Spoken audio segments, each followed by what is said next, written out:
Le cœur d'Éloi battait comme un tambour de carnaval dans les rues étroites de Montmartre. Quand la porte de l'appartement s'ouvrit sur un inconnu aux yeux verts perçants.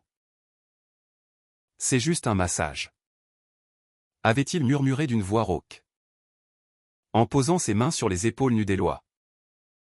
Mais le contact fut comme une étincelle sur de la poudre sèche. Et puis, sans un mot de plus, Thibaut s'était assis sur lui.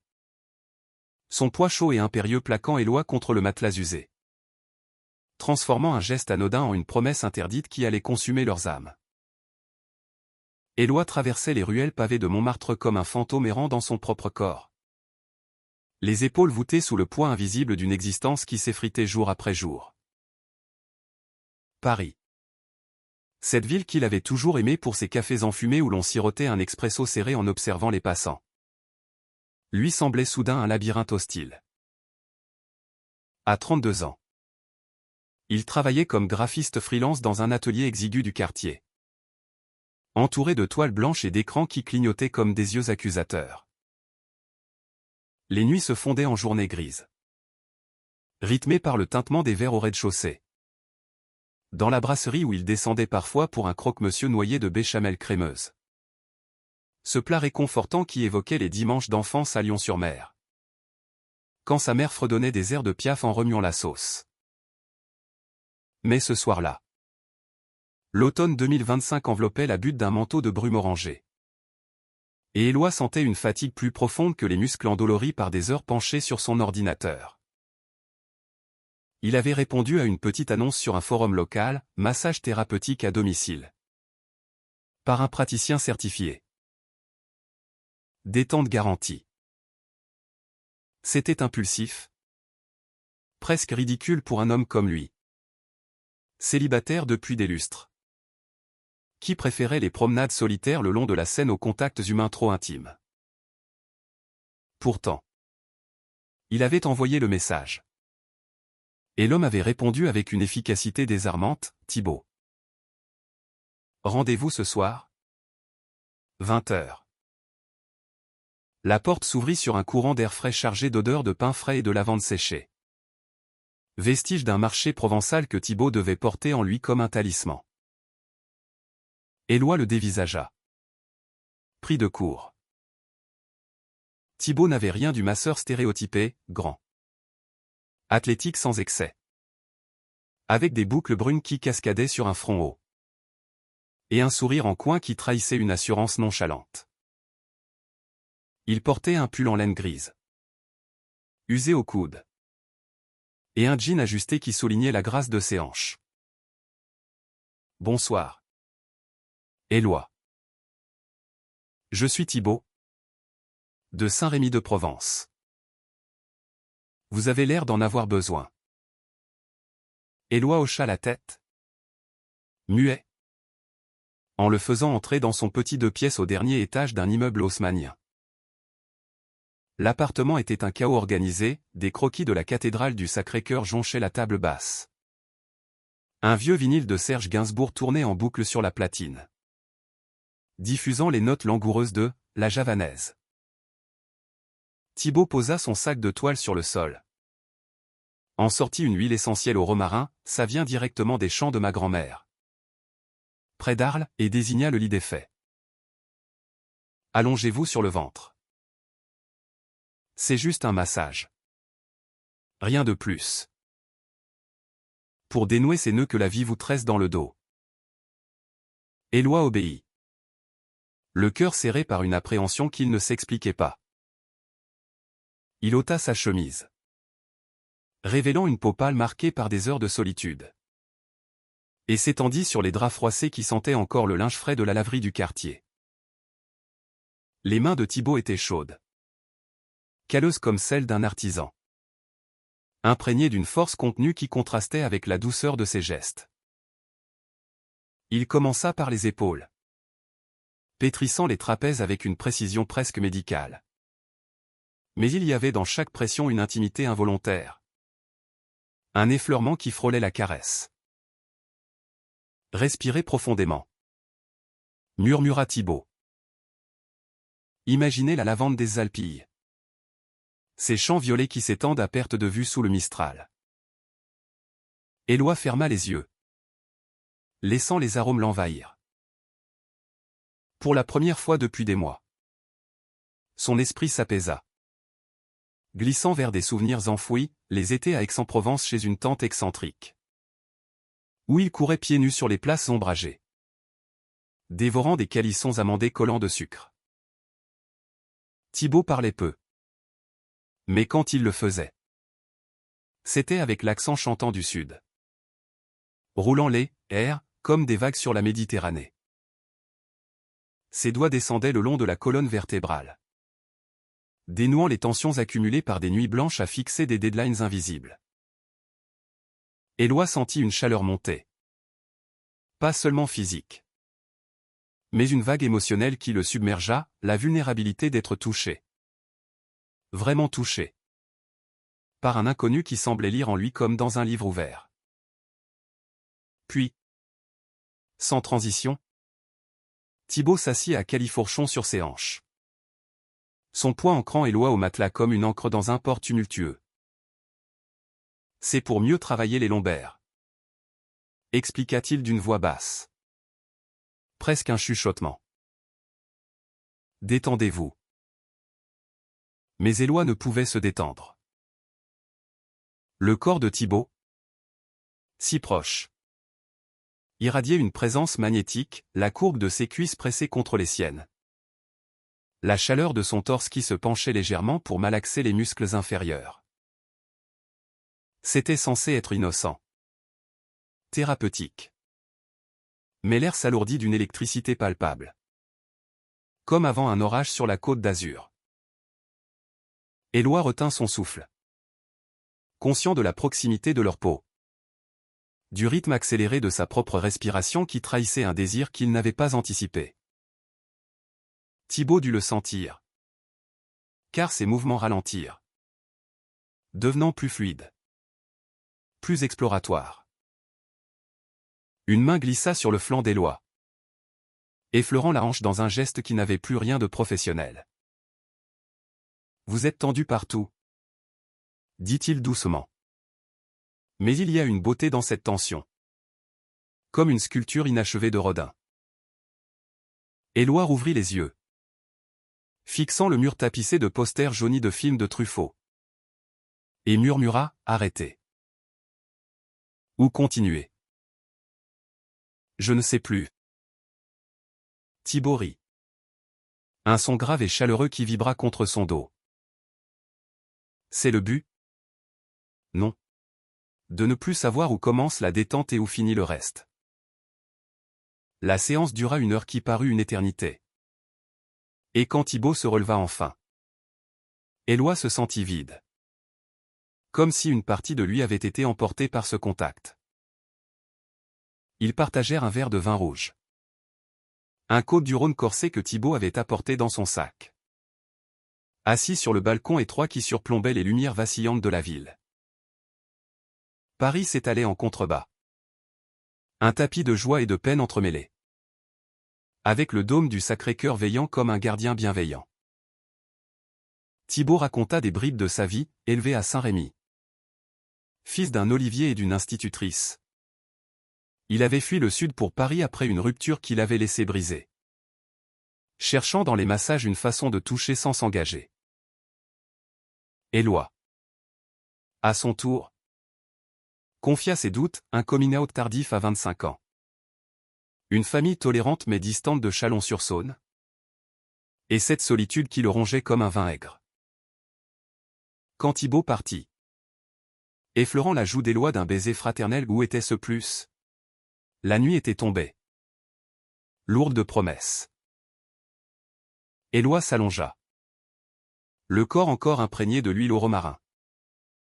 Et pour la première fois, il se demanda si la vie, cette grande séductrice parisienne, ne lui offrait pas enfin un chapitre inattendu. Mais au fond de lui, une ombre persistait, et si ce n'était qu'un massage? Vraiment? Les jours suivants s'écoulèrent comme un vin qui mûrit en fût. Doux et insidieux. Imprégnant l'esprit d'Éloi d'un trouble qu'il n'osait nommer. Montmartre. Avec ces artistes de rue qui croquaient les touristes sous les platanes jaunissants. Semblait conspirer pour le ramener vers Thibaut.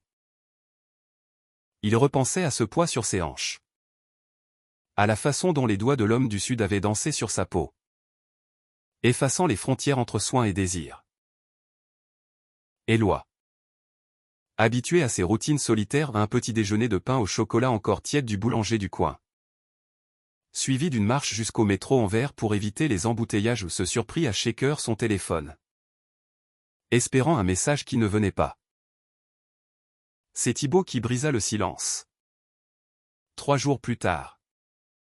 Avec un texto laconique, une autre séance ? Vendredi. Chez moi. Près de la Seine. J'ai un atelier à Belleville.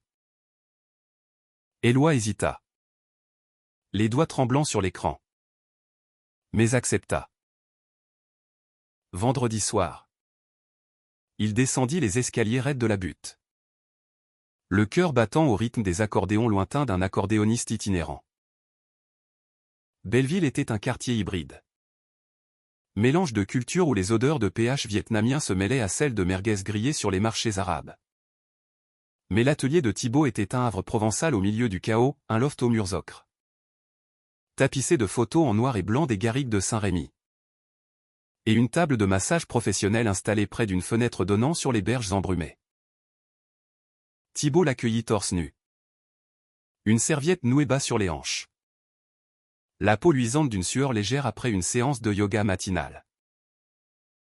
Bienvenue dans mon sanctuaire. Dit-il en l'embrassant sur les 2 joues. Un geste sudiste qui s'attarda un instant de trop. J'ai préparé un apéritif, pastis dilué. Comme on le boit à Marseille au coucher du soleil. Ils s'assirent sur un tapis persan usé. Sirotant le breuvage anisé qui picotait la langue. Et parlèrent de tout et de rien, des vendanges tardives en Provence. Où Thibaut avait travaillé adolescent pour payer ses études de kinésithérapie, des nuits blanches d'Éloi à concevoir des affiches pour des théâtres off du Marais. Inspiré par les amours contrariés de Racine. Puis, le massage commença. Cette fois, Éloi s'allongea sans appréhension. Confiant dans la magie des mains de Thibaut. L'huile était à l'eucalyptus. Piquante et revigorante. Évoquant les pins parasols des calanques. Thibaut s'installa de nouveau sur lui. Mais le geste était plus assuré. Plus intime. Ses cuisses pressaient avec une fermeté qui envoyait des frissons le long de la colonne d'Éloi. Et quand ses doigts glissèrent sous la ceinture du pantalon. Effleurant la courbe des fesses. Éloi ne protesta pas. C'est pour relâcher le bassin. Murmura Thibaut. Sa voix un filet de miel chaud. Laissez-vous aller. Ce qui suivit ne fut plus un massage. Mais une danse lente. Un ballet de souffles et de touches où les corps se découvraient comme des territoires inexplorés. Thibaut se pencha. Ses lèvres frôlant l'oreille d'Éloi, tu es beau. Dans ta vulnérabilité. Comme un tableau de Cézanne. Brut et pur. Éloi se tourna. Leurs regards se verrouillèrent. Et le baiser qui vint fut inévitable. Un feu d'artifice muet qui explosa dans la pénombre de l'atelier. Les lèvres de Thibaut étaient salées de pastis. Ses mains urgentes. Traçant des chemins de feu sur la peau d'Éloi. Ils roulèrent sur le tapis. Riant et haletant. Explorant avec une tendresse fiévreuse les contours de l'autre, la ligne saillante des abdominaux de Thibaut. La douceur inattendue des hanches d'Éloi. Cette nuit-là. Ils ne dormirent pas. Enroulés dans des draps imprégnés d'eucalyptus. Ils parlèrent jusqu'à l'aube. Thibaut confessant une jeunesse marquée par un père absent. Un olivirier bourru qui n'avait jamais compris son fils, trop sensible, pour les chants. Éloi. À son tour. Évoqua son premier amour. Un garçon de fac à Lyon. Fini dans les larmes et le silence familial. J'ai toujours eu peur de m'asseoir sur le désir. Avoua-t-il. Peur qu'il me plaque au sol. Thibaut rit doucement. L'attirant contre lui, et si c'était le contraire? Si c'était pour te relever. Les semaines suivantes furent un tourbillon romantique. Un montage cinématographique où Paris devenait leur décor privé. Ils flânèrent main dans la main discrètement. Car Éloi craignait encore les regards le long des quais. Achetant des huîtres fraîches chez un poissonnier de la Bastille pour un pique-nique improvisé sous les ponts. Thibaut cuisinait des ratatouilles provençales. Mijotait avec des herbes du jardin suspendues de son loft. Et Éloi apportait des fromages de chèvre affinés de la région de Châlons. Qu'il dégustait avec un Sancerre sec. Toquant les verres en un toast muet à cette idylle naissante. Les nuits étaient des symphonies de corps entrelacées. Où Thibaut s'asseyait sur Éloi avec une possessivité affectueuse. Murmurant des poèmes de Verlaine appris par cœur dans l'ombre. Pourtant, sous cette félicité, des fissures apparaissaient. Thibaut recevait des appels tardifs qu'il esquivait avec un sourire forcé. Et Éloi surprit une fois un texto sur l'écran, « Ne t'inquiète pas. C'est fini. » Quand il questionna. Thibaut haussa les épaules, un ex. Rien d'important. Oublie. Éloi voulut croire. Se laissant bercer par les promenades à Saint-Rémy. Où Thibaut l'emmena un week-end. Les champs de lavande fanés sous le vent. Les marchés d'Arles avec leurs étals de tapenade et d'olives noires. Tout conspirait à l'illusion d'une éternité. Mais au retour. Dans le TGV brinque-ballant. Éloi sentit une ombre, et si juste un massage, n'était que le début d'une tromperie plus grande? L'hiver s'installa sur Paris comme un manteau de velours gris. Étouffant les couleurs vives de leur romance sous une couche de pluie fine et persistante. Éloi et Thibaut naviguaient dans cette saison avec une intensité accrue. Comme pour conjurer le froid qui s'infiltrait dans leurs os et leurs cœurs.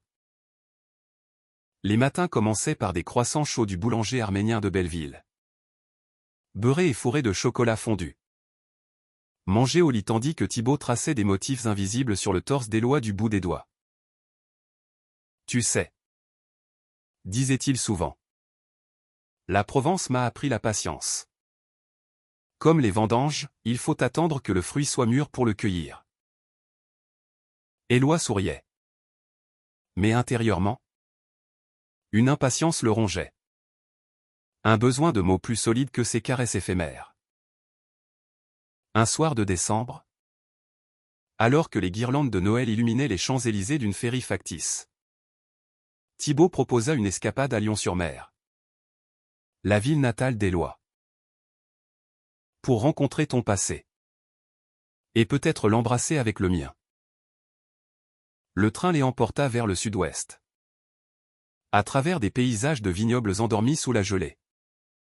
Et Éloi sentit une bouffée de nostalgie l'envahir, les dunes blondes de la côte atlantique. Les fruits de mer grillés sur des brassereaux de plage. Les vents salés qui fouettaient les voiles des pêcheurs. À l'arrivée, ils s'installèrent dans une auberge modeste face à l'océan.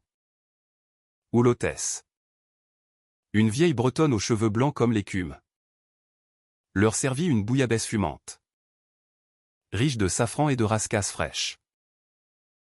Les jours là-bas furent un havre de paix apparente. Ils marchèrent sur la plage de Galets, pieds nus malgré le froid, ramassant des coquillages lisses que Thibaut glissait dans la poche d'Éloi comme des talismans. Le soir, levés devant une cheminée crépitante, ils écoutaient les vagues murmurer des secrets anciens. C'est là que Thibaut se confia plus profondément, son ex. Un certain Bastien. Un chef cuisinier d'Aix-en-Provence. L'avait quitté pour un autre. Le laissant avec une blessure qui suppurait encore. Il disait que j'étais trop tactile. Trop présent. Mais c'était sa peur à lui. Pas la mienne. Éloi l'écouta. Le cœur serré. Et osa enfin poser la question qui le hantait, Et ces appels? Ces textos que tu effaces? Thibaut se raidit. Son regard se perdant dans les flammes. Bastien veut revenir. Il est à Paris maintenant. Pour un poste dans un restaurant étoilé du Marais. Il pense qu'on peut réessayer. Le silence qui suivit fut plus lourd que les vagues dehors. Éloi se leva. La gorge nouée, et toi? Tu y penses? Thibaut secoua la tête. Mais ses yeux trahissaient l'hésitation. Non. Ou peut-être. C'est compliqué. Il fait partie de moi. Comme une cicatrice. Cette nuit-là. Leur étreinte fut passionnée mais désespérée. Thibaut s'asseyant sur Éloi avec une urgence qui confinait à la violence. Comme pour effacer les fantômes par la chair vive. De retour à Paris. La faille s'élargit. Éloi plongea dans son travail. Acceptant des commandes frénétiques pour des expositions au Centre Pompidou. Dessinant des corps entrelacés inspirés par leur amour mais teintés d'une mélancolie nouvelle. Thibaut, lui, s'absentait plus souvent. Prétextant des formations en massothérapie à Châlons. Un soir, Éloi, rongé par le doute, suivit une intuition et se rendit au restaurant où travaillait Bastien, une brasserie chic aux murs lambrissés. Où l'on servait des escargots au beurre persillé et des coques au vin mijoté pendant des heures. À travers la vitre embuée. Il les vit, Thibaut et Bastien. Riant à une table d'angle. Les mains se frôlant sur la nappe blanche. Le choc fut comme un coup de Mistral, Éloi tourna les talons. Courant sous la pluie vers le métro. Les larmes se mêlant à l'eau du caniveau. Il rentra chez lui. Alluma un feu dans la cheminée électrique de son appartement, un luxe moderne dans l'ancien immeuble et noya son chagrin dans une bouteille de cognac Armagnac. Âpre et tourbé comme ses souvenirs. Quand Thibaut frappa à la porte à minuit. Trempé et penaud. Éloi l'affronta, c'était juste un dîner d'amis. Plaida Thibaut. Les yeux baissés. Pour clore le chapitre. Mais les mots sonnaient faux. Et la dispute qui suivit fut un ouragan émotionnel, accusations volèrent comme des assiettes brisées. Éloi hurlant sa peur d'être un rebound. Thibaut avouant sa confusion. Ce tiraillement entre le passé provençal et ce présent parisien si fragile. Ils se séparèrent dans la nuit. Thibaut claquant la porte. Laissant Éloi seul avec l'écho de leur rire d'antan. Les semaines suivantes furent un exil intérieur. Éloi erra dans les musées du Louvre. S'arrêtant devant les nus masculins de Delacroix. Cherchant dans leur courbe une réponse à son vide. Il appela sa sœur à Lyon-sur-Mer. Qui l'invita pour Noël. Promettant des dîners de fruits de mer et des promenades revigorantes. Mais au fond. Une braise persistait, l'amour. Ce massage qui avait viré à l'obsession. Refusait de s'éteindre. Et un matin de janvier. Un message de Thibaut, pardonne-moi. Rentrons. S'il te plaît. Éloi hésita. Le cœur déchiré. Mais répondit, viens. Mais cette fois. Assieds-toi sur la vérité. Le printemps 2026 éclosit sur Paris avec une timidité coquine. Les cerisiers du Luxembourg fleurissant en nuages roses qui dansaient au gré des bourrasques tièdes. Éloi et Thibaut tentaient une réconciliation fragile. Comme un pont reconstruit sur des fondations ébranlées. Thibaut avait rompu définitivement avec Bastien. Lors d'une confrontation houleuse dans la brasserie du Marais, c'est fini. Avait-il dit? Les poings serrés. Tu m'as appris la douleur. Mais Éloi m'a appris l'amour. Ces mots, murmurés plus tard à Éloi lors d'un dîner aux chandelles au magret de canard sauce aux figues. Arrosé d'un bordeaux velouté agir comme un baume. Mais les cicatrices persistaient. visibles dans les silences qui s'étiraient comme des ombres au soleil couchant. Ils décidèrent de partir à Aix-en-Provence, berceau de Thibaut, pour un séjour qui serait à la fois pèlerinage et thérapie. Le TGV les déposa sous un ciel azur. Et la ville les enveloppa de son parfum de thym et de pierres chaudes, les fontaines murmurantes de la cour Mirabeau. Les ateliers d'artisans où l'on forgeait des santons provençaux aux visages expressifs. Thibaut guida Éloi à travers les ruelles, lui montrant la maison natale. Une masse en ocre rouge nichée dans les collines, où sa grand-mère avait autrefois distillé des eaux de vie de myrte. Ils cueillirent des herbes sauvages dans les garrigues, cuisinant un soir une daube de bœuf au pruneau, mijotée lentement sur un feu de bois, tandis que Thibaut chantait des airs de Georges Brassens, sa voix grave résonnant contre les murs séculaires. C'est là, sous les étoiles provençales qui semblaient plus proches qu'à Paris, que leur intimité se raviva avec une profondeur nouvelle. Allongé sur un lit de lin rêche, Thibaut s'assit sur Éloi non plus avec l'urgence du désir, mais avec une tendresse infinie. Ses mains retraçant les contours du corps comme un peintre reverrait son chef-d'œuvre. « Je t'ai trahi par peur, » avoua-t-il, les larmes perlant à ses cils. « Peur de t'aimer assez pour te perdre. » Bastien était un refuge, un passé confortable. Mais toi, tu es l'avenir qui me terrifie. Éloi, le cœur gonflé, l'attira contre lui, et si on construisait cet avenir ensemble? Sans masser les fantômes. Pourtant, le retour à la réalité parisienne apporta de nouveaux vents contraires. Éloi reçut une commande majeure, concevoir l'affiche pour un festival LGBT au théâtre de la ville. Un événement célébrant la diversité queer dans l'art français. L'inspiration coula à flots, nourrie par leur histoire. Mais Thibaut devint distant, absorbé par des cours avancés de massothérapie à l'Institut de Lyon. Des appels nocturnes reprirent.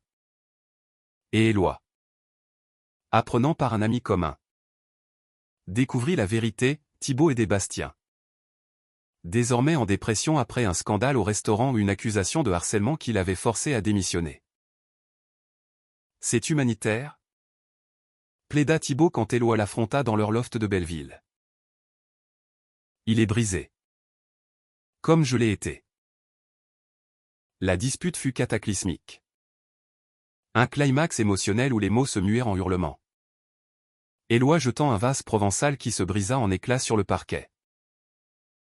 Tu te rassis toujours sur moi pour mieux sauter vers lui, cria-t-il, les veines du cou saillantes.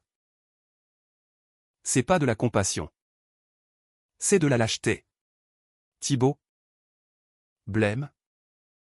Riposta, et toi? Tu vis dans tes dessins, tes idéaux romantiques, sans voir que l'amour réel est sale, imparfait. Ils se séparèrent de nouveau. Thibaut partant pour Saint-Rémy, laissant Éloi seul avec les ébauches inachevées de son affiche, deux silhouettes enlacées, mais l'une fuyant vers l'ombre. Éloi sombra dans une mélancolie créative, arpentant les nuits parisiennes comme un flâneur maudit, s'arrêtant aux terrasses des cafés pour un kir au cassis, amer comme ses regrets. Il appela sa mère à Châlons, qui l'invita pour une retraite. Viens, mon fils. Les vignes bourgeonnent. Et le cœur aussi. Là-bas, parmi les coteaux verdoyants, il peignit frénétiquement, transformant sa douleur en art brut. Des toiles ou des corps nus se débattaient dans des tourbillons de couleurs provençales. Le festival approchait. Et son affiche fut sélectionnée. Un triomphe qui le propulsa dans les cercles artistiques du Marais.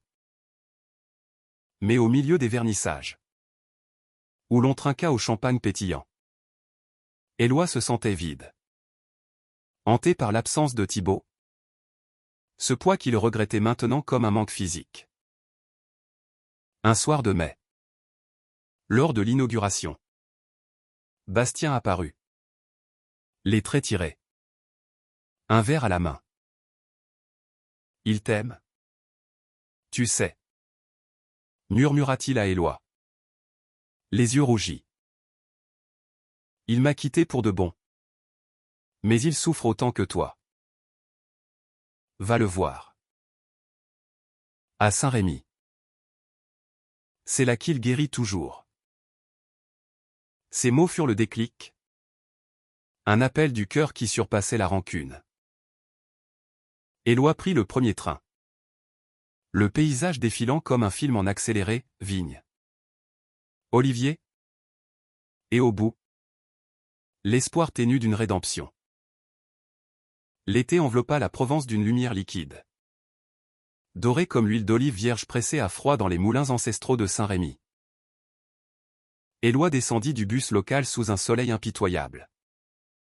Le sac à dos alourdi par des croquis et une bouteille de calvados normand un geste de paix. Un clin d'œil à ses racines du Nord.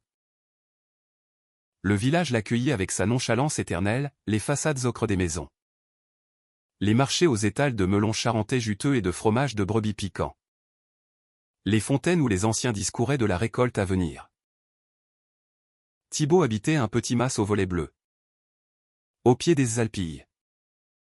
Et quand Éloi frappa à la porte, ce fut avec une appréhension qui lui nouait l'estomac comme un mauvais pressentiment avant l'orage. Thibaut ouvrit. Les traits creusés par l'insomnie. Vêtu d'un simple short en lin. La peau allée par des journées passées à masser des touristes dans un spa local. Éloi. Murmura-t-il. La voix brisée. Et sans un mot de plus. Il l'attira dans ses bras. Un étau de chair et de larmes où le monde extérieur s'effaça. Ils s'assirent sur la terrasse ombragée. Face aux rochers sculptés par le vent. Partageant un déjeuner frugal, salade de tomates du jardin. Arrosé d'une vinaigrette au vinaigre de framboise. Et du pain croustillant trempé dans l'huile. Les mots vinrent lentement. Comme un vin qui décante, Thibaut avoua avoir fui à Saint-Rémy pour se confronter à lui-même. Aidant Bastien par culpabilité résiduelle. Mais réalisant que son cœur battait désormais au rythme des lois. Tu m'as appris la liberté. Dit-il. Les yeux fixés sur l'horizon. La liberté d'aimer sans chaîne provençale ou parisienne. Les jours suivants furent une renaissance lente. Un montage intimiste où leur corps et âme se réconciliaient. Ils randonnèrent dans les gorges du Verdon. Turquoise comme un rêve. Nageant nus dans les eaux froides qui lavaient les impureurs du passé. Le soir, Thibaut massa Éloi sous les étoiles. Ses mains expertes redécouvrant chaque courbe avec une révérence nouvelle. S'asseyant sur lui pour un rituel qui n'était plus séduction mais union sacrée. C'est plus qu'un massage. Chuchota Théil un soir. Ses lèvres contre la nuque d'Éloi. C'est une promesse, je m'assierai toujours sur toi. Mais pour te porter. Pas pour te blesser. Éloi. Ému aux larmes. Répondit par un baiser qui scella leur pacte. Profond et salé de sueur et de sel marin. Pourtant, le conflit n'était pas totalement apaisé. Bastien envoya une lettre, un reliquat du passé. Manuscrit sur papier parfumé de lavande implorant un pardon mutuel et avouant avoir exagéré ses tourments pour reconquérir Thibaut. Il est à toi maintenant. Écrivait-il. Sache que j'ai appris la compassion en perdant. Éloi lut ces lignes à haute voix lors d'un dîner aux chandelles sur la terrasse, agneau rôti aux herbes de garrigue. Accompagné d'un rosé de Provence frais comme une brise. Thibaut pleura. Libérant un dernier sanglot pour l'homme qu'il avait été. Et ensemble, ils brûlèrent la lettre dans le foyer extérieur. Les flammes dansant comme un rituel païen. De retour à Paris en juillet. Leur amour s'épanouit en public. Audacieux et fier. Éloi exposa ses toiles au Marais. Des œuvres vibrantes de corps enlacés sous des cieux provençaux. Et Thibaut organisa des ateliers de massothérapie queer, enseignant l'art du toucher comme voie de guérison. Ils adoptèrent un chat errant trouvé près du canal Saint-Martin. Un félin gris aux yeux verts comme ceux de Thibaut, qu'ils nommèrent Léon en hommage à un oncle excentrique de Saint-Rémy. Les soirées étaient des festins partagés, tartare de thon frais du marché d'Aligre, dégustés avec des vins de Bourgogne corsés. Tandis qu'ils débattaient de tout ou de la politique macronienne aux droits LGBT en Europe, avec une passion qui ravivait leur flamme. Mais le vrai test vint en août, lors d'une visite à la famille d'Éloi à Chalon-sur-Saône. Les vignes lourdes de raisins noirs s'étendaient à perte de vue. Et le dîner familial aux escargots en meurette. Saucisse de lion grillé en fut tendue au début, la mère d'Éloi jetant des regards obliques à Thibaut. Pourtant, autour d'une bouteille de pouilly fuissé, les langues se délièrent, histoire de vendange collective, de coming-out familiaux tardifs. Et au bout, une étreinte maladroite mais sincère.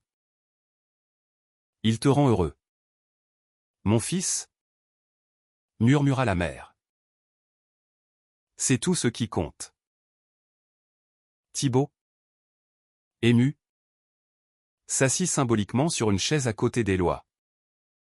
Un geste qui fit rire l'assemblée, brisant la glace en une communion bourguignonne. Ainsi, leur amour, forgé dans le feu de la trahison et poli par le temps, gagnait en profondeur. Un roman vivant où chaque chapitre ajoutait une couche de tendresse et de vérité. L'automne revint. Cyclique et généreux, drapant Paris d'un voile de feuilles rousses qui craquaient sous les pas comme des confidences oubliées. Éloi et Thibaut, désormais inséparables, avaient fusionné leur vie en un appartement hybride, le loft de Belleville agrandi par des cloisons abattues. Mêlant l'austérité haussmannienne aux touches provençales, un métier à tisser pour les herbes séchées. Des poteries d'Aix remplies de sel de Guérande. Éloi prospérait dans sa carrière, son festival ayant lancé une série d'expositions itinérantes.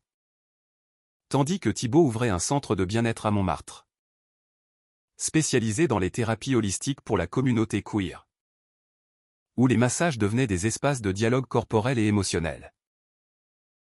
Leur quotidien était une symphonie domestique, rythmée par des rituels simples mais profonds, le matin. Un café au lait mousseux accompagné de tartines grillées au miel de lavande. Étalées sur la table en bois patiné, les soirées. Des promenades le long de la Seine.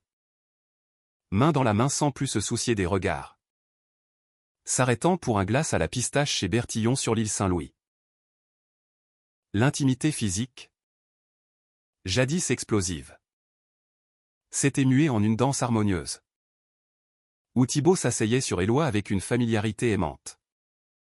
Leurs corps se connaissant par cœur, anticipant chaque frisson comme une partition bien apprise. Pourtant, un dernier nuage plana, la maladie de la grand-mère de Thibaut. Une pneumonie traîtresse qui l'emporta doucement dans son mas de Saint-Rémy. Ils y retournèrent pour les funérailles. Un convoi solennel sous les cyprès centenaires, où les villageois se réunirent pour un repas commémoratif en anchois marinés. Tapenade étalée sur des crostini. Et un gigondas robuste pour porter un toast à la vie. Thibaut, veillant le lit de la vieille dame, confia à Éloi, elle m'a appris la trinité provençale, la terre, le toucher, l'amour. Sans elle, je n'aurais pas su te masser l'âme. Éloi, tenant sa main. Promis, et moi, je te peindrai l'avenir. En couleurs vives. De retour, cette perte forgea leur lien en acier trempé. Éloi organisa une exposition hommage, touche provençale.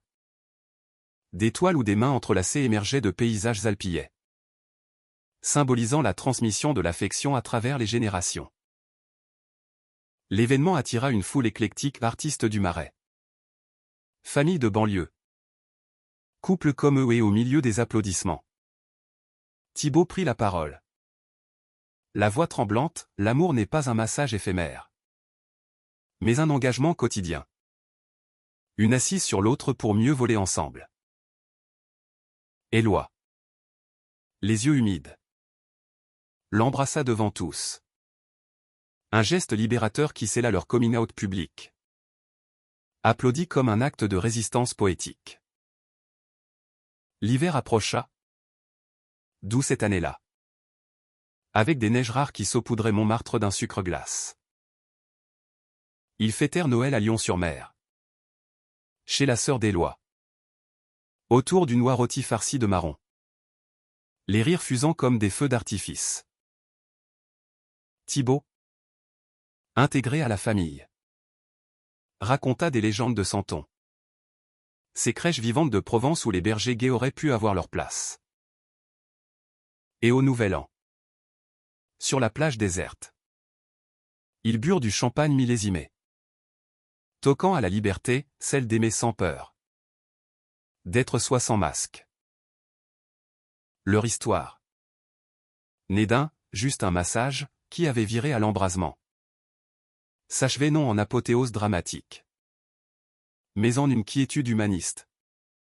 Un témoignage que l'amour, dans sa kermesse de joie et de chagrin, enseigne la compassion envers soi et les autres. Éloi et Thibaut, assis côte à côte sur le sable froid, regardaient l'océan murmurer ses vérités éternelles, la vie est un toucher incessant. Une danse où l'on s'assoit pour mieux se lever. Ensemble. Vers un horizon de tendresse infinie.